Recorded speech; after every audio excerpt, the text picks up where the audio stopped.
This is Alive Sports, and on the show today we shall be taking a look at everything Nigeria footballer, from the performance of Nigerian players in their various clubs abroad and the state of Nigerian football as regards the forthcoming NFF election.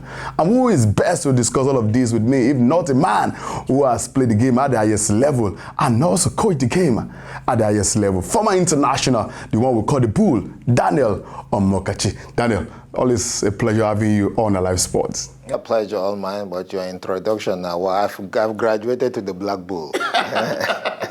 Thank you so much, the Bull. The Bull, you're always a delight for Nigerians to hear from you. Let's quickly start this way.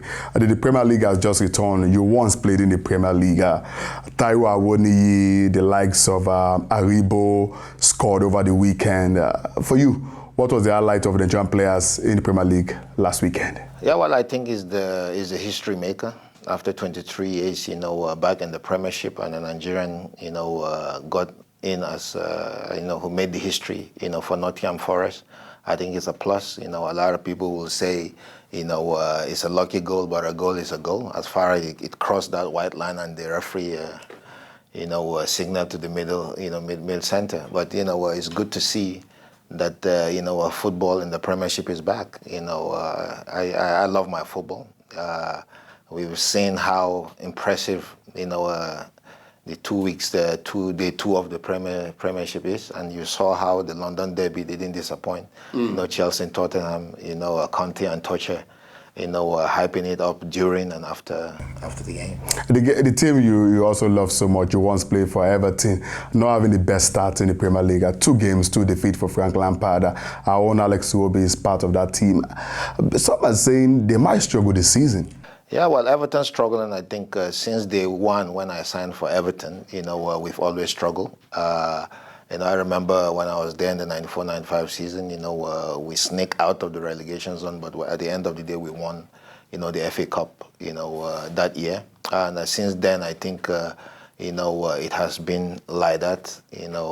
They spend a lot of money, they pump in a lot of money, but at the end of the day, they struggle. We saw how Lampard struggled, till the last 2 games of the season last year, but 2 games in the Premiership, some will say, 6 points is a lot, because it is a lot.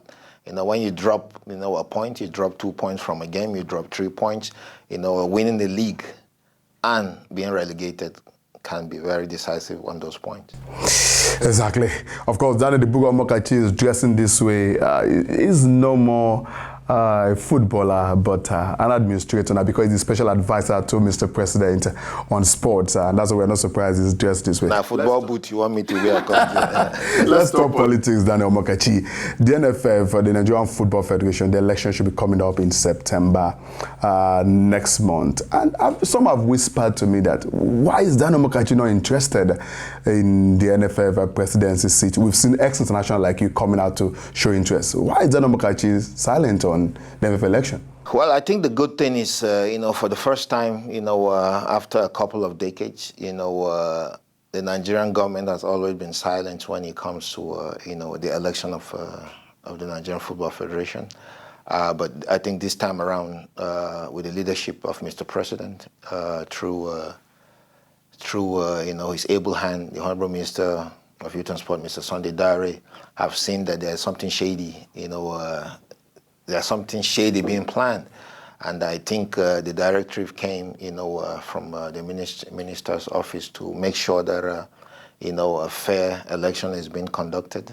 Whosoever wants to be part of, part of the run, to show up. And that's what, did happen. And like I said earlier, the most important, you did mention it too, is seeing ex-international who are willing to, drive, our football forward, but at the same time, I'm a strong believer. I say it the way it is, because you were once, a professional football player doesn't make you a good coach. Because you've been a successful football player, that doesn't mean you are a good administrator. So we shouldn't confuse Nigerians that because we are ex-international, then we should be able to, Is that why you're not running? No. Me running, I'm a strong believer. I'm a strong believer. So, I'm waiting if I see the sign that I should I should. Why not? I think I've contributed a lot, and I have a lot in my head, that can drive, any football club, any national team, any state FA, any national FA, to the next dimension. Many believe there's a revolution now in African football where ex-international are coming out to show that they can count. Aside from playing the game, Didier Drogba lost just by a whisker in Cote d'Ivoire. Samuel Eto'o is doing a massive job in Cameroon. And many believe Nigeria should take a step from that. I think I think the step have started from the leadership of the Honorable Minister to making sure that it's a clear ground, that everybody that thinks he's capable, she'll apply. And that we've seen what we just discussed in the last minute. We've seen a lot of ex-players come out. Eto'o is doing a wonderful, wonderful job, like you did say. Drogba, we know a lot of politics that is involved in football. It's crazy politics, and that's why Didi is not there. And next run he might be there. He might show up and he'll be there. So we just wish anybody that wants to drive our football to the next dimension, all the very best. But we're still waiting and see who, what date will be. We'll be subjected to that election, and then we know who will be as a candidate. After we failed to qualify for the World Cup in Abuja, Amokachi Pinnick did say that he would not be going for a third time. But many said the body language was still a man that wants to do third time. And just recently, he said his billionaire friends are influencing him by putting pressure on him to go for a third time. But he will support anybody that wins the next NFF election. But it's saying that he doesn't want to do third time. But many say don't believe Amokachi Pinnick. Why are they doubting him? Do you think Amokachi deserves a third time? Yeah, well, when you say a lot don't believe what Amokachi Pinnick say, I'm a living testimony to what Amokachi Pinnick can do when he says something. He looked at me. I was in the FIFA Congress. He looked at me. I was standing with Infantino, and he told Infantino that this is my technical director. I was with Ahmad, the president then of CAF, and he told him, this is my technical director. And I was with the Honorable Minister, Mr. Sunday Dare, and he told him, this is my technical director. But the next minute when the media asked him, he denied. So I wouldn't be surprised for him to tell Nigerians that, he doesn't want to. But deep down, the whole world knows that he wants it. But I think, he's just being greedy as a human being, or as a black Nigerian, because, you had a good 4 years, and nobody in the Nigerian history that was blessed, to go a second time and win. And the Heavenly Lord blessed you, and you came for the second time, and this is your 8 years, in office. And you are in the CAF and the FIFA executive, so what else do you want?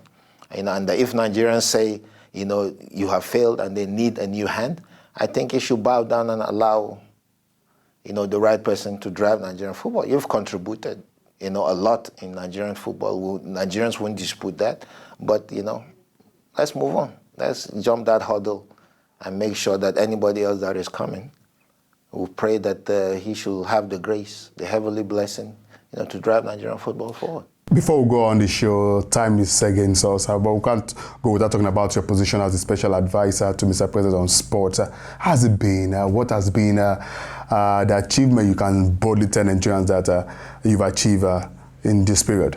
Yeah, well, when you look at whatsoever is happening, I think in sports, the last month has been what Nigerian will stand proud, as. 3 years in the office, of the Honorable Minister, Mr. Sunday Dare. We have battles left, right, and center. Huge battles, huge battles. From football to basketball to athletics to handball.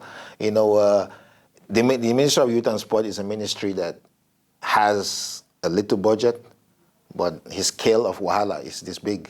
But the special grace have seen, my boss, Mr. Sunday Dare, walk in, walk out, and achieved a lot, because a lot of things is going on, but a lot of people don't even say it. Under the leadership of Mr. President, and Sunday Diary, the stadiums that have been abandoned for decades is back into function.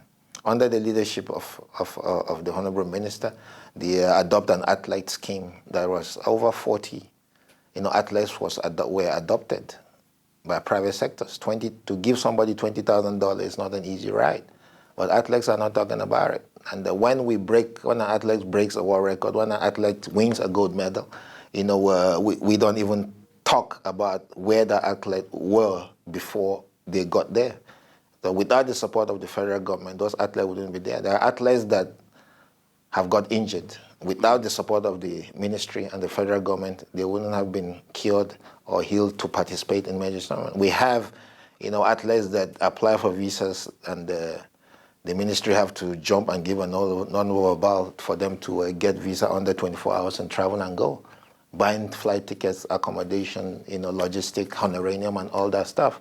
But we thank God that, 3 years in office, sport has been a different dimension. Basketball has come back to stay. Athletics is pumping. Is it easy to go to the Commonwealth Games and win 35 medals, 12 gold medals, to sit 7th on the log? It's not easy. I think that's a huge achievement, of the presidency and the leadership of the Honorable Mr. Sunday Diary. Honestly, thank you so much for being on our show today. Pleasure all mine. And when I know how they talk, I'm holla if you hear me. That's been the voice of Daniel the Bull Amokachi, a man with plenty cap, ex-international, former coach of the national team, special advisor to the Mr. President on sports. We always have many times to talk with Daniel Amokachi. But these are all the cuttings on the show today. We'll be back next time. It's been A Live Sport. Bye for now.